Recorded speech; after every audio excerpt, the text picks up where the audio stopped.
Salut les gars, c'est Striker et aujourd'hui on va répondre à quelques questions pour l'année 2025 de BDS. Alors en 2024, pas mal de choses se sont passées sur l'année LEC. On n'a pas réussi à revenir aux Worlds sur cette année. Je pense que c'était la plus grosse déception entre guillemets. Cela dit, on a été quand même bien régulier. Je pense que ce qui a attiré de positif, c'est la régularité des performances de l'équipe. Où avant le season final, on est quand même constant sur le top 3 pendant toute l'année, au travers des méta. Finir sur le BO contre G2 où on se fait reverse sweep, c'était un peu compliqué, mais on en a appris et on fera mieux cette année. Le match, la rencontre la plus mémorable sur 2024, je dirais que c'est quand même le BO contre K-Corp, qui va en 5 games et qu'on remporte à la fin. Le fait que ce soit un match à haute tension pour leur qualification en season final et que nous à ce moment-là on devait prouver parce qu'on n'était pas forcément dans notre meilleure forme, ça a rendu l'enjeu assez important et je pense que ouais, c'était un beau BO en général.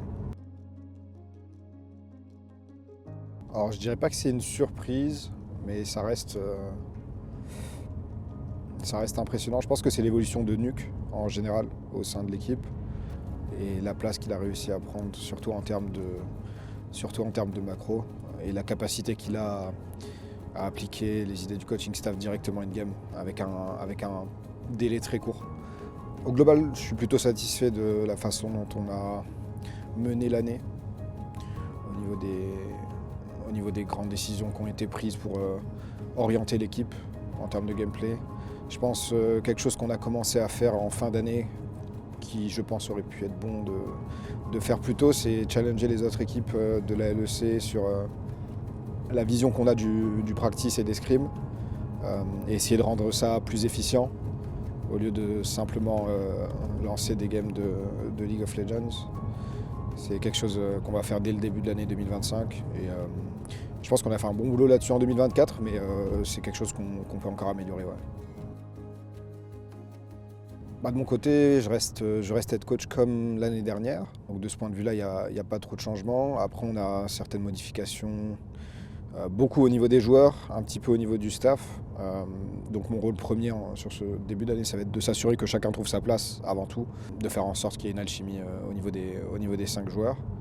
Et une fois que ce sera fait, mon rôle restera le même dans le sens où ce sera la direction en termes de draft et sur les grandes idées de jeu et comment on s'assure que les idées de jeu soient appliquées à ce niveau-là. Encore une fois, je pense que là où il y a le plus à apporter en termes de valeur de mon côté, ça va être sur la façon dont on s'entraîne et faire en sorte que chaque journée d'entraînement soit la plus productive possible. Ouais, donc on a eu un mercato 2025 avec pas mal de changements, avec une équipe LFL complètement changée et en LEC 3 joueurs sur le départ. C'était un choix, après le bilan qu'on a fait avec le staff, d'effectuer des changements et pas seulement un changement comme on avait pu faire entre 2023 et 2024. Il y a eu des choix qui n'étaient pas faciles à prendre, mais je pense qu'on a bien ciblé les postes sur lesquels garder les joueurs. Content du résultat, on a les joueurs qu'on voulait à chaque poste. Je pense que ça va demander davantage de travail en début d'année pour créer une identité d'équipe. Mais je pense que la base en termes de philosophie de jeu va pas changer. La façon dont on travaille va pas changer parce que le staff est le même. Voilà. Donc après au niveau des joueurs, ce sera surtout s'assurer que chacun trouve sa place encore une fois dans l'environnement de BDS qui est plutôt bon. Je pense que Irrelevant a un gros potentiel et qu'il l'a montré chez SK, notamment en début d'année. 113, c'est un joueur avec qui moi j'ai déjà bossé en 2022 et je sais qu'il va faire taire les critiques, même si beaucoup sont pas certains de son potentiel, on va dire. Et Parus, il n'y a rien à dire là-dessus. Je pense que tout le monde a vu l'an dernier ce qu'il pouvait faire en académie et je suis très, très content qu'il reste au club et qu'on ait pu le garder avec nous parce que en termes de support, il est pour moi déjà dans les meilleurs joueurs à son poste.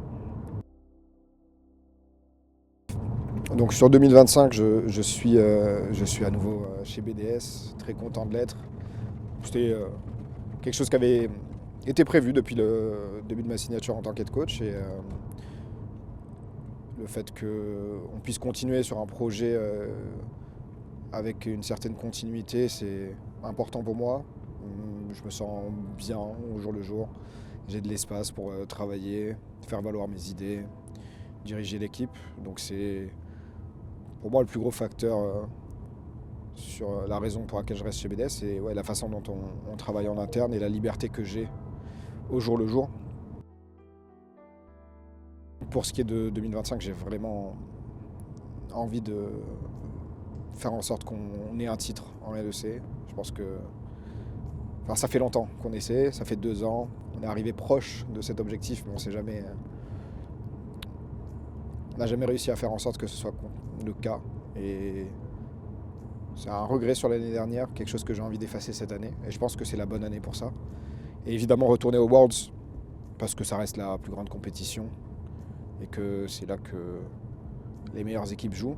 Donc on veut aussi y retourner. Individuellement, ça va être faire en sorte que chaque joueur arrive à son plein potentiel. Je pense que l'année dernière, on a eu des joueurs qui ont piqué à des moments différents pendant l'année. Et peut-être que ça ne nous a pas permis de gagner certains BO qui étaient nécessaires pour remporter un titre. Cette année, essayer de faire en sorte que tous les joueurs soient à leur pic au même moment et au moment important, ce sera important. Parce que je pense que si ça avait été le cas l'année dernière, on avait les qualités individuelles pour atteindre notre objectif. Je pourrais dire qu'il n'y a pas d'équipe et qu'on se concentre sur nous, etc. Mais ce serait faux. La vérité, c'est que j'ai envie de battre G2. Ça fait 2 ans qu'on est en LEC. Et ça fait 2 ans que c'est eux qui l'emportent. Donc envie de mettre un terme à ça. Et c'est le plus gros défi. Je pense que c'est le cas pour la plupart des équipes, c'est la cible à abattre. Et je pense qu'en 2 ans, on s'en est rapproché. Je pense que notre dernière rencontre le montre clairement.